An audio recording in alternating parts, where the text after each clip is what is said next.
passage of the stablecoin legislation drafted by the Senate, dubbed the Genius Act. Because analysts say a wave of competition could complicate things. Stablecoin issuer debut right here at the NASDAQ today. People often refer to building out a stablecoin strategy as if stablecoins are a singular product that is to be used ubiquitously. But for those who actually know the technology well, you know that there are multiple layers of infrastructure that need to be amalgamated in order to implement stablecoins. So today we're talking with Lyron, who is the CEO and founder of Seismic, who's building out a foundational layer for stablecoin settlement, aka a blockchain. And he's doing so in a rather unique way. So we're going to get started here, but I want to try something new on this podcast, which is to open it up with a segment that we like to call braggadocious, which is, Lyron, first of all, welcome to the show, but I want you to just brag about yourself. I want you to brag about yourself. I want you to brag about Seismic. I think that people bury the lead too much, too far into these types of shows. So as an intro for everyone, I want you to eat your humility as much as you possibly can. Tell us about yourself and be incredibly braggadocious with all things Seismic. Oh, absolutely. Don't worry. There's not a lot of humility to eat in this case. Good. So Seismic, thank you for that intro there. As Dante mentioned, Seismic is a blockchain. It's an L1 blockchain. You can think about us like Ethereum, but we're private. And the main point of our product that we focus on for our customers is the private stablecoin account. This private stablecoin account is a wallet that you can put stablecoins in, and the balances are private. The transfers that come in and out of it are private. And we do quite a bit of the amalgamation that Dante mentioned. So there are all these pieces of infrastructure that you need to do to make the account actually useful. So we don't just serve up the account itself to our customers. We also do things like we facilitate fiat on and off ramping into it. So you can actually get money in and out of the account. Once the money's in the account, we do things like offer yield-bearing products so that idle balances in the account can earn yield. From there, we also do things like KYT and card and spending against cards. So we have a bit of a full stack solution against around the private stablecoin deposit accounts. And for all of this, it's been working very well so far. For the bragging section of it, we are backed by $20 million from A16, led by A16Z. We have about 30 customers on the platform, where a large majority of them are neobanks. Some of them are payment service providers. Most of them are tech companies. A few of them are regulated institutions, and then like banks, and a few of them still are local governments, which is the highest in the stack. And we have to get compliance really pat down to get those. And so very proud. The number one thing I'm most proud about is our customer list. We've co-built our product with a lot of folks that are in very specific customer segments. And then when we started distributing it out to folks, it started working well with landing a lot of bigger players. So that's the biggest thing about us. I love it. There's a lot to break down in that, and we're going to get to all of that, but I appreciate you bragging. I want to rewind a lot. You mentioned that you guys are a blockchain for stablecoins. You said, hey, you're like Ethereum, but better. Walk me through why the hell we need new blockchains for stablecoins anyways. It feels like today there's a million blockchains that are out there. All of them want to do stablecoins in one way or another. Why even build a new blockchain for stablecoins? Great question. The biggest point is that we wanted the customizability that owning all the layers of the stack could do. So we see our product as the blockchain is really the big flagship because everything goes through those rails. But having the on and off ramps on top and the yield on top is just as important as an important part of a product. And so when we were talking to a lot of our earlier design partners, and these were neobanks and PSPs because we are very narrowly focused on these segments, they would bring up a lot of needs that needed customizability at a lot of parts of the stack. One of the big ones was the blockchain piece, and that's where privacy came in. We serve a number of neobanks that are primarily B2B, where they serve other businesses that they serve accounts to these other businesses. And one of the big things that come up when you're serving business accounts is, hey, if I'm serving trade finance businesses, then I have a lot of financial flow that carries sensitive information that I can't just put on a publicly readable blockchain. For example, you have contract details, you have supplier payments, you have whether or not different campaigns are doing well. For all of these points, having privacy is a core differentiator in helping our customers close customers, and because of that, it helps us close our customers. And having control of the blockchain layer is a big component of this, because if we were just doing it on existing blockchains, we wouldn't get a lot of the properties that we want. Interesting. So I want to push a little bit deeper on that. Like, what do you think the difference is between building a chain for stables, right, being stable first, and having a chain that can also have stables run on it, right? What's the difference between being stable first and building on any other blockchain if you can do stable coins on both of those blockchains? Oh yeah, absolutely. You're absolutely correct. Like, most blockchains can do stable coins, doing them well into the quality that you can have a product that serves traditional fintech companies and regulated institutions is a whole different ballgame. A couple of the big things that come up. One of them is, if you want to serve a lot of the bigger institutions that are people that have bigger institutions as clients, you need privacy. There are other things that you need, where you need deep fiat liquidity. So all of the local currencies that you have around the world, you need deep liquidity between that and whatever stable coins you have on your chain. Other than that, you need compliance that's built in at every layer of the stack. So for us, because we control our blockchain, we can do things like have screening policies that happen at the validator level. This means that if you have a transaction that's happening on Ethereum, there's no screening that really happens there. Nothing outside of what applications can enforce. But for us, if you use our chain, we have screening policies that are built directly into transaction inclusion. So there's no transaction that actually goes through in our chain that fails compliance checks. And so compliance, privacy, deep liquidity are a couple of the bigger pieces that differentiate a blockchain for stablecoins and versus a blockchain that has stablecoins. Interesting. So let's zoom out for a second. Stablecoins are cryptocurrencies that are pegged to a fiat currency, oftentimes a dollar.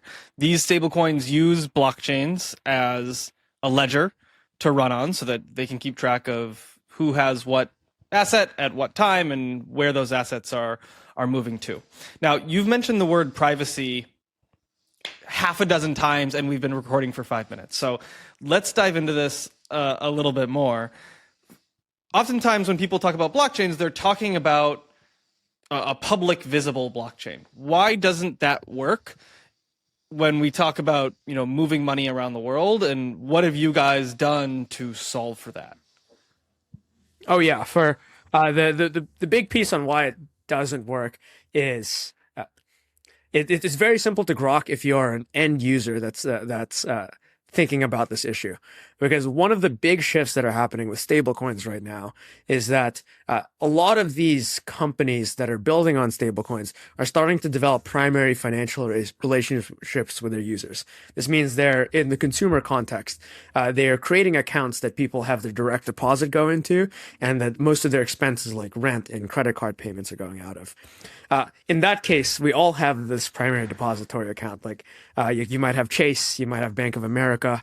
And so the easy litmus test of whether or not privacy matters to the neobanks that we're serving is ask yourself, would you be happy if your bank statements from Bank of America started getting published at every minute of every day?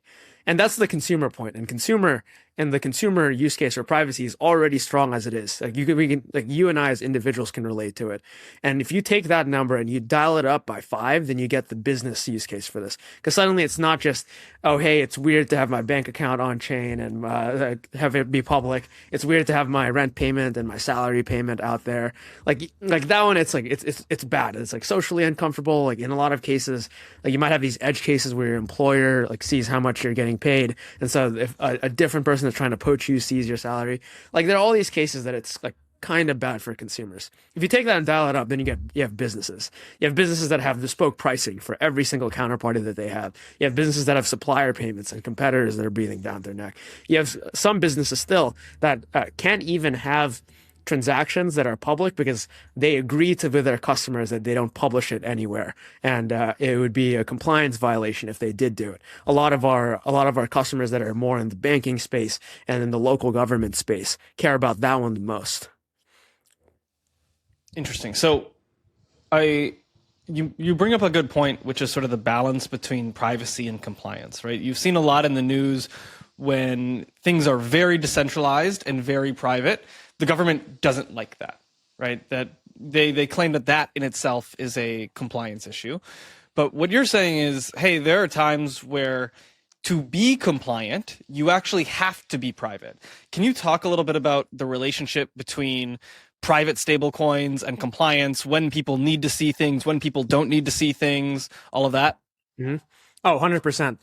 The line we draw at the company is fairly clear here, where we're not the maximally private, decentralized solutions that you mentioned for exactly the reason that you stated. Like, if you're too private, you are like no one can use you because you have because you commingle with all of these funds that are not funds that you want to commingle with.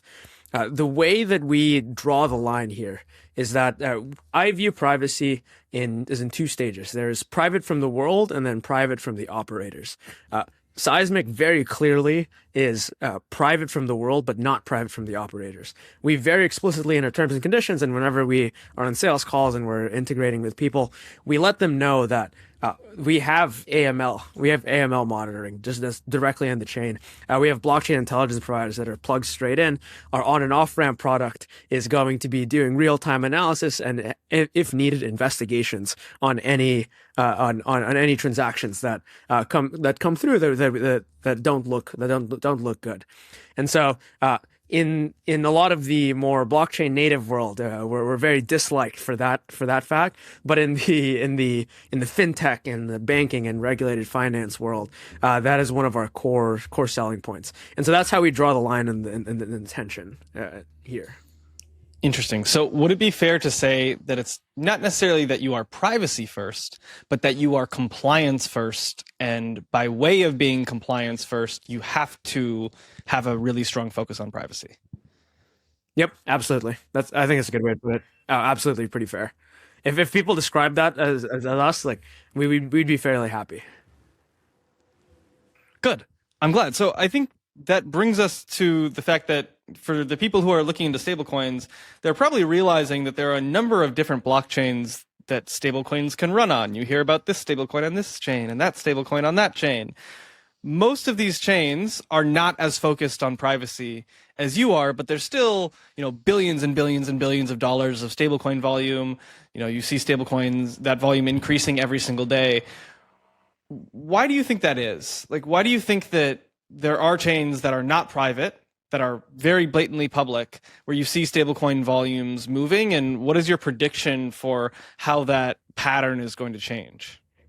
Oh, yeah, absolutely. For a lot of the stablecoin flow right now, a lot of them don't come in and out of primary depository accounts. They're more one-off transfers that people do. Like there's a ton in B2B payments, there's a ton of consumer payments, and these all indeed are places where people are making compromises right now.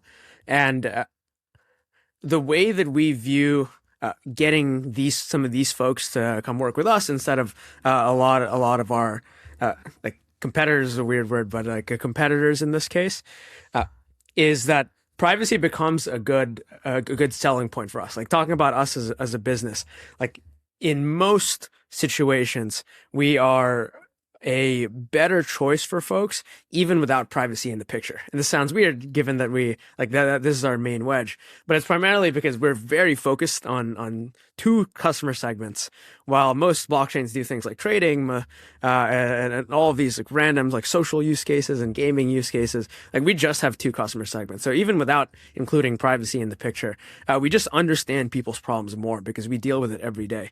And then on top of that, you throw in, hey, we also have privacy, and everyone has it on their roadmap at some point. Like, to your point, a lot of them aren't going to not launch their app because of privacy, and that's totally okay. Like, they should, because in most cases, like a lot of the reality is a lot of people's customers, like if you're a fintech, your customers aren't going to know their transactions that are public for a long time, depending on your customer segment.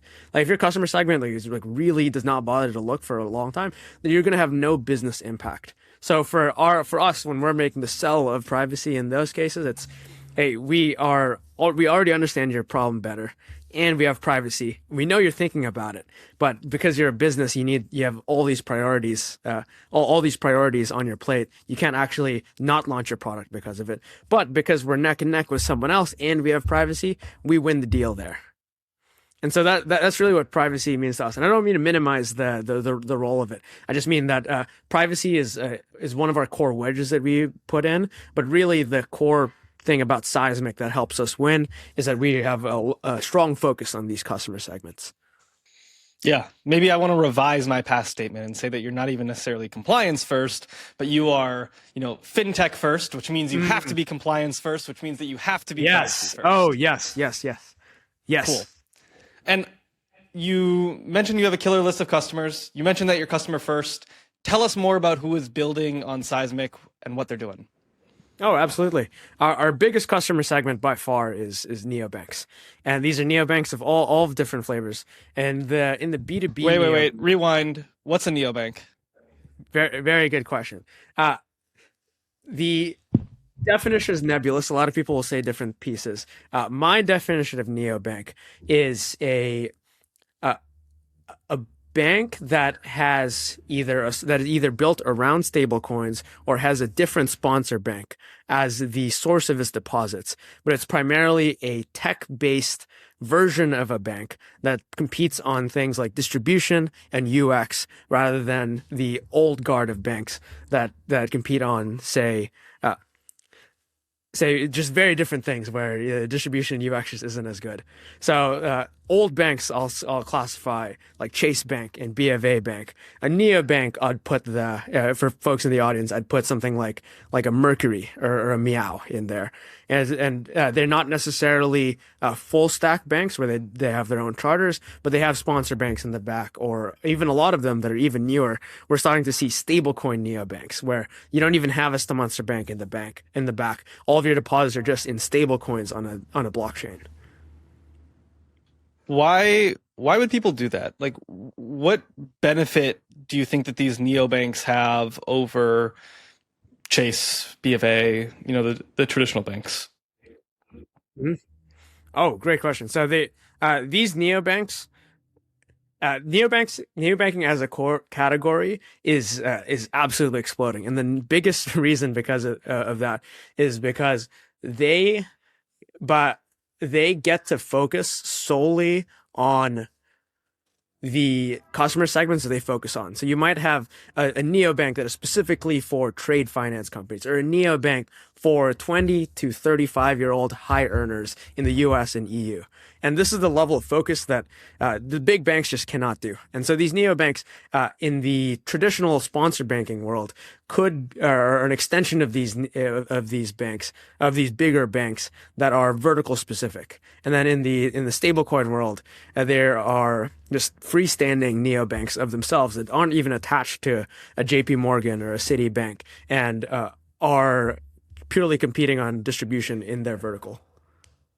Yeah, it's the classic innovator's dilemma, right? These bigger banks are getting pushed out by people who, specialize and offer those very, very specific services.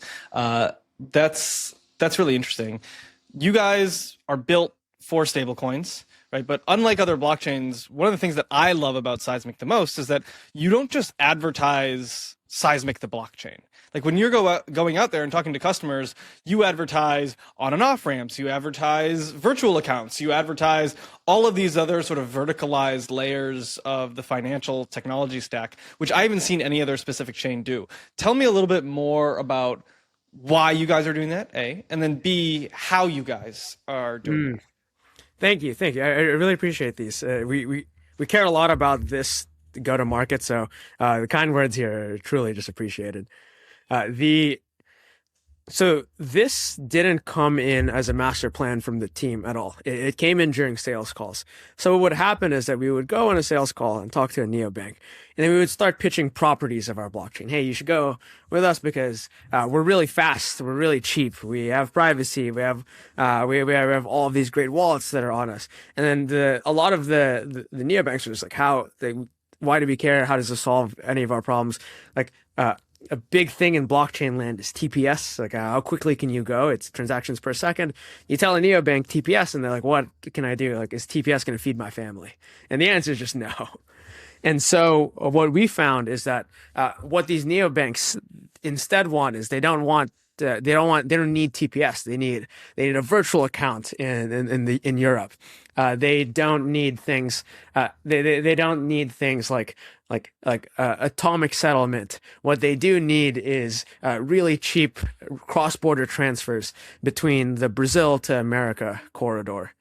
And that's why we started going up to offer these services that more directly service people's needs. And the good thing about what happened when we started doing this is because we got to piece together all of these different typically segregated layers of the stack, the economics for a lot of the folks that we worked with ended up getting much better. Because if we are the chain, the yield provider, the on and off ramp, we don't, for each customer, we don't really need to make money on all of them. Like if you had 3 different vendors for these, like they need to make their money on all 3 of the slices. For us, we could lose money on 2 and make money on 1, and we're still very happy to serve folks.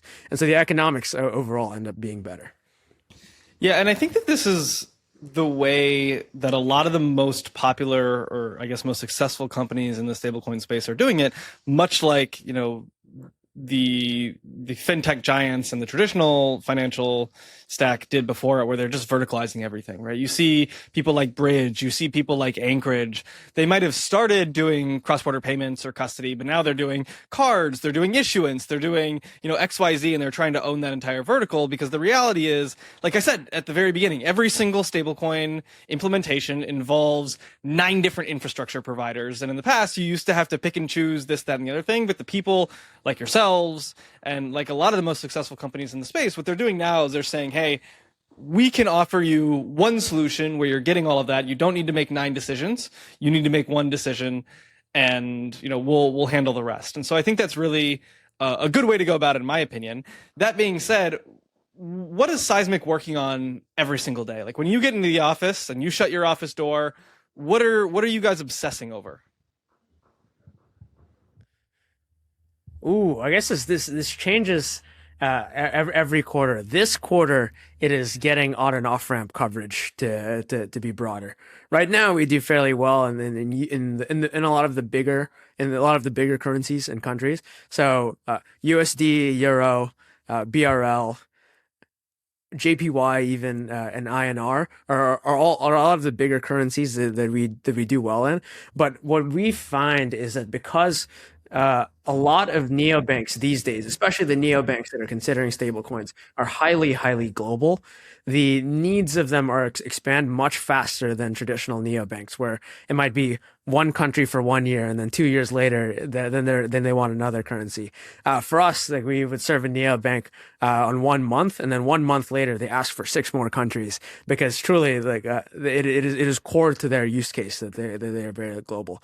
And so for us, every day this entire month was, hey, how do we onboard more currencies? How do we do it faster? How do we make failure rates go down? So getting our on and off ramp to work very well is a big piece right now.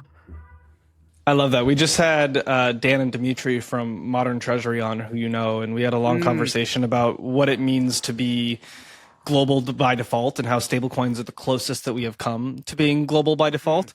But we also talked about how it's very rarely a fully stablecoin stack. And so oftentimes you do need that expansive ramp coverage. And, for you, I imagine that's just going and talking to as many people and trying to patch together as many ramps into your system. I have a question for you on, when it comes to expanding into Indonesia with the INR or whatever it might be, oftentimes you see these like local currency stable coins coming into the fold.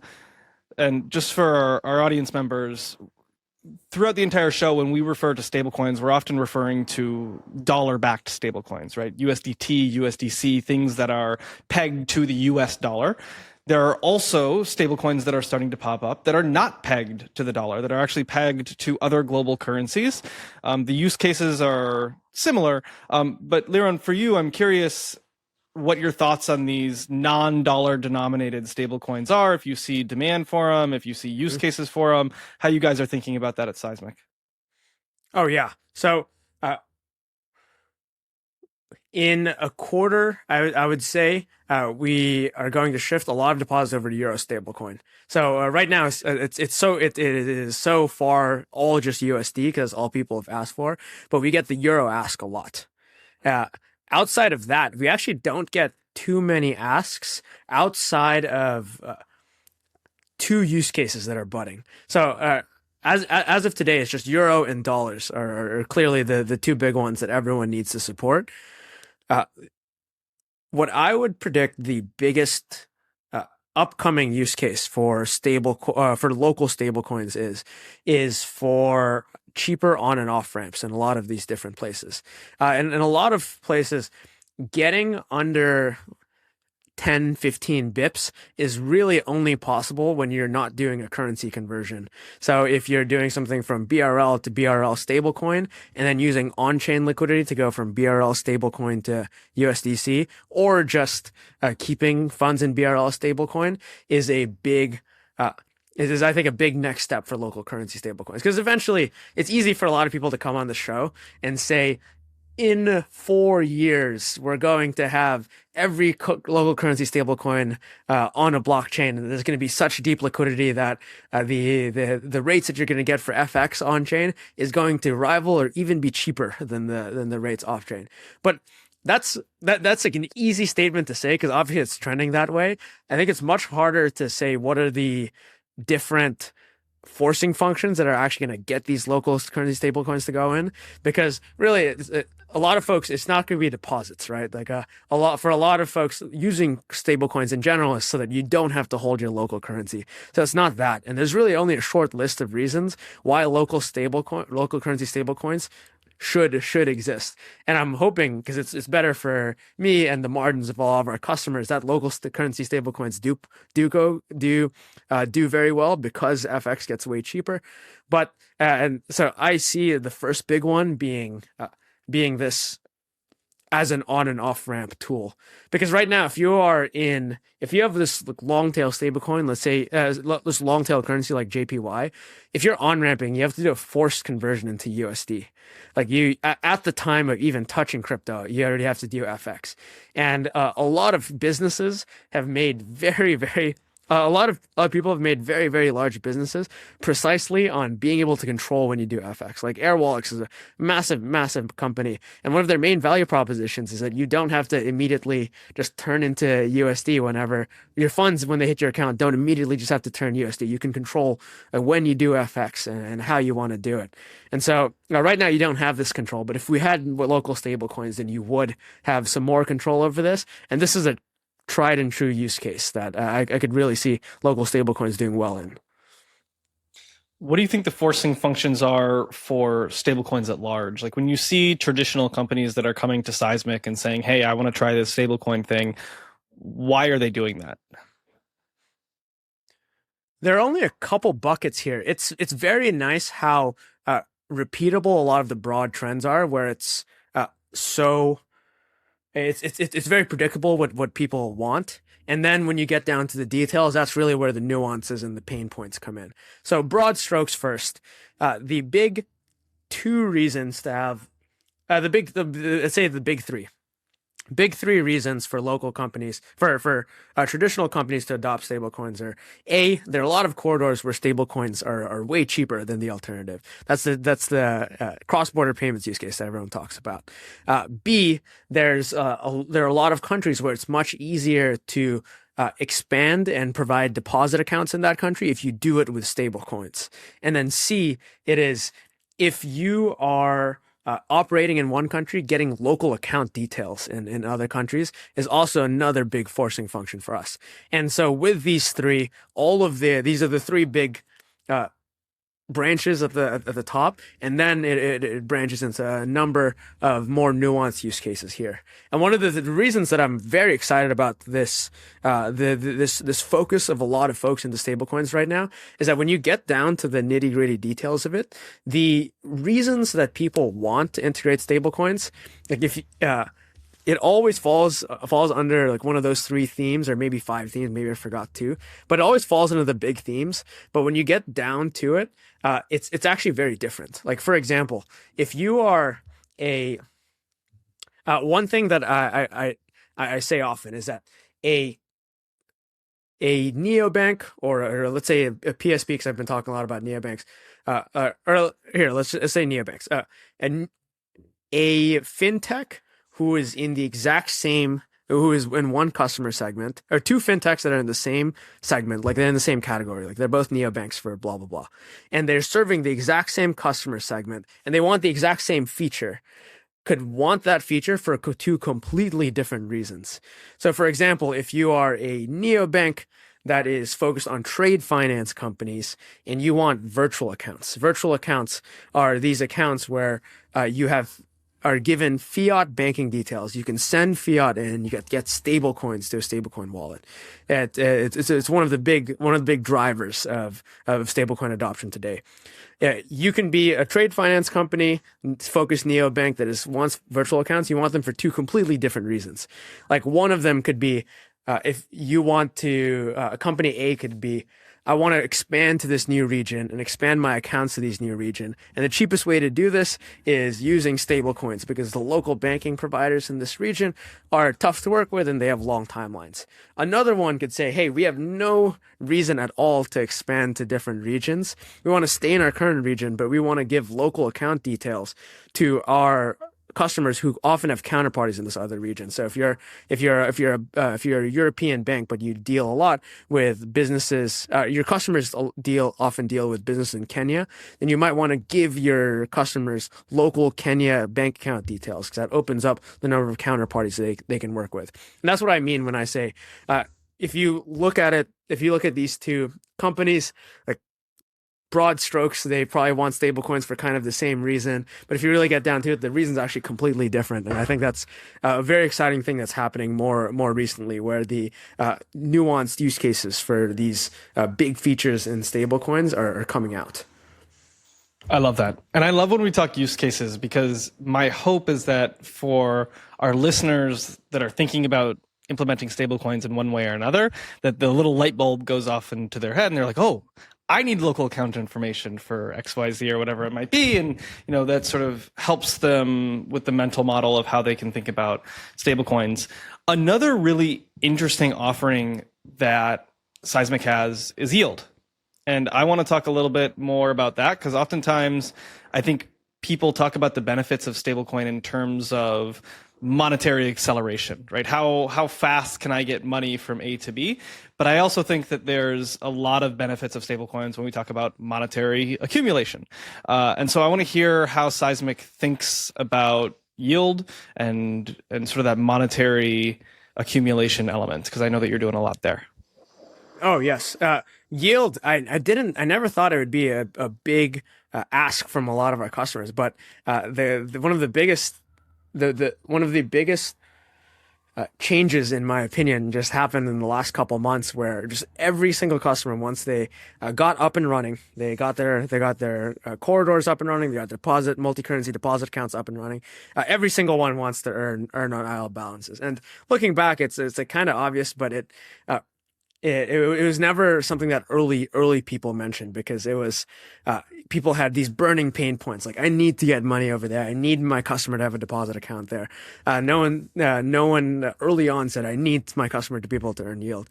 But the nice thing is, once you have these first order needs down, the next very obvious thing is, my customers want yield. I want to give it to them as a retention strategy, or I want to keep some spread for myself and make a business out of that as well. And that always just comes in the form of yield. And so I'll talk a bit about what we do for yield, and then I'll talk about some surprising things that people in the audience might might find interesting and could have this light bulb moment that you mentioned. So what we do for yield is we let neobanks and PSBs curate their own yield baskets and then have their customer funds be allocated to these baskets where there are a number of different instruments that are available to them. These instruments are T-bills, dollar bonds, DeFi vaults, and then private credit. And you have a mix and match according to, you can mix and match according to the what your customers want, what risk profile they want to adopt, what you want to be able to say on your website, all of these. And the yield product is fairly simple to grok. Like it's something that you design that allocates into all these different assets. You put money in, and then you take money out, and you take a little bit more money out than you put in, and it's magically it just creates money because you get it's more efficient. It's more of an efficient allocation of capital. Some of the interesting things, which I think you might like, is that when you are talking to folks that are traditional fintech companies that, in my mental model, do get access to yield because banks can do this, local asset managers can do this. In a lot of cases, when I first started selling this product to a lot of folks, I'm like, what? Like, why would you even need yield? What's surprising is that the number of large countries where, if you look at the local banks, none of them pass on yield at all to the local fintechs is actually astounding. Like they're huge countries that it's just not the culture. It's not even a regulation piece. It's like all of these banks are just used to never ever handing out yield, and people are missing out on it's like 3% T-bill yields and they don't have to.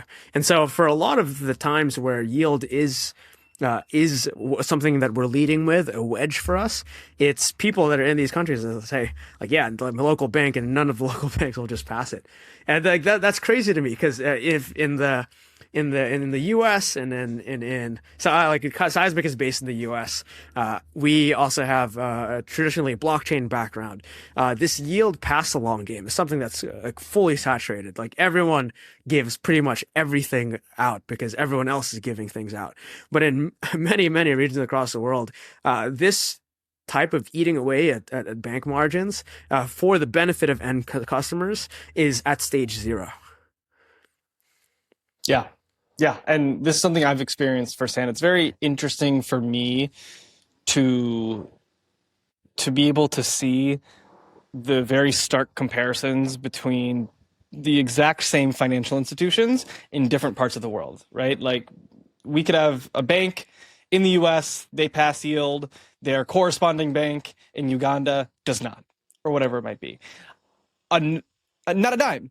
I also think, though, that what we've started to see is that, especially if we're just talking about, the equivalent of a checking account, just, hey, I'm storing my money here for a little bit, or even a savings account, the margins that stablecoins are able to offer, or the APYs, are a lot higher than what banks are able to offer. My question to you is if you could break down, A, how stablecoins offer yield. How can I just hold a stablecoin and get money out of that? And then 2, and this is a particularly interesting one at this point in time when we're recording, but sort of the compliance around yield as well. Yeah, no, 100%. It just to say, your second question is so timely because the compliance around yield just changes so often. So the mechanics of yield is that if you are doing, let's say, the simplest form of yield is T-bills. Like if you put $1 in, it goes into short-term government securities that are issued by the U.S. Treasury. The way that this ends up being surfaced to the end customer is this: there is a stablecoin issuer like a Circle or a Bridge or a MoonPay that goes in and says, I'm going to hold a large number of these T-bills in some asset manager, and then I'm going to partner with some bank, and then I'm going to use the combination of the two to hold T-bills and then offer and issue a stable coin for each dollar that I hold. And so if you hold $1 million in T-bills, you can usually issue close to $1 million in US dollars. And the nice thing about that is every stablecoin on chain is backed by not just a good liquid asset, hard liquid asset, but also a yield bearing asset. So then what these issuers say is, hey, I have all these T-bills and people are using these dollars that I'm creating on the other side that are on a blockchain. I'm getting all this yield from it. I should pass on a large part of it to the fintechs that are holding it, because they're the ones that are bringing me business, that are bringing my stable coin, all of this AUM. And so they take this yield, they pass it on to the fintech. And then now, optionally, the fintech can take the yield that the issuer generates on all of the deposits that are on their platform and pass it on to their user. And now that is the flow today. The reason that that is particularly timely point, as Dante mentioned, is that this third-party flow, there's a good chance that it might be broken at some point. Like there's a lot of legislation out there that says if you are a fintech that is getting yield from these issuers, you can't just pass it on to your users. You have to do all of these things, like you can pass on rewards to your users if they do something active. So they can't just hold $1 in your account and get money. They need to spend that dollar and they need to get rewards. And it's a lot of in the people in the stablecoin space are fighting against this, because this is something that a lot of regulated institutions in the traditional world can do, and it makes not as much sense that we can't. And so that's a lot of the revolving compliance around it. That's how the yield mechanics. There's an interesting set of points on compliance in non-US countries about yield that I'm very happy to mention too. As again, like, I want to just maximize the amount of hooks that people are like, oh, I didn't know that. Like, this is kind of cool. Some interesting thing that we've run into recently is that for a lot of the bigger, more regulated fintechs in countries that are not in the US or EU, they are heavily against exporting their yield, saying if you're a fintech company, like say in Egypt, and you have all these deposits, if you take all of your deposits and buy US government bonds in it, that is bad. That is bad for you. What you'd rather do is be able to do things like allocate it into local dollar bond yields. And if you are doing local dollar bonds, then your regulators are happy because you are keeping money in the country, and what's more, you're also loaning it to your local government, and your users are still happy because they're dollar bonds, they're USD denominated. It's not your local volatile currency. And so that's an interesting piece where that is a much bigger role than what I thought it would play recently. There are a lot of companies that do this, like Hamilton, where they specialize in doing setups like this, where it's a much bigger deal than I originally thought. And I think in the next few months, dollar bond yield is going to be a big yield source, and that's a lot because of regulation, and a lot because it's actually a decent yield source for risk adjusted returns. Yeah, 100%. I think that when we talk about stablecoin use around the world, and we talk about forcing functions, I think that there's going to be a really, really large forcing function for other countries to get involved with local currency stablecoins, or to get their economies involved in dollar-backed stablecoins, because if they do not, they are risking complete dollarization of their economy. So at this point, as we see the volume of stablecoins and the total market cap of stablecoins go really aggressively up and to the right, a lot of these local governments are going to have to make a decision on, hey, how can we keep value in our own economy? How can we, keep our monetary system functioning in codependence with these stablecoins? And that's going to be really, really interesting for me personally to see. So very excited about that. Tell me a little bit more about what people can expect out of Seismic in the next, 6 months or a year. Because I know you, I know your team, you're working ferociously on 900 different things. What can people expect? Thank you, Matt. Thank you. The biggest thing from our end is I'll say what to expect and then what not to expect too. For us, the biggest thing to expect is that we keep expanding into deeper offerings on all of the parts of the stack that we want to go into. So with on and off ramp coverage, our coverage is going to get better. Our liquidities, our prices are going to go down. For yield, we're going to have more yield sources, and we're going to be able to take less spread on it as we go. And we've developed better relationships with the asset issuers. We're also going to get into cards. Right now, we refer to a lot of card partnerships that we have, and we're very happy with the folks that we work with. But for a lot of it is we want more control over that part of the stack too. We want to be able to prioritize and give good customer support to our users. So we're going to get into that too. We're looking at card program management it'll be for corporates first, and then it'll be for individuals soon after as a fast follow. And then from the chain, the big things that you can expect is hopefully you never hear about it is the big thing. Like it's fast, it's snappy, it has privacy, and it never comes up on your radar because it's just one of these rails in the back like ACH that you hopefully use, but don't curse as much as ACH or Swift. But that's what we're going for at all parts of the stack.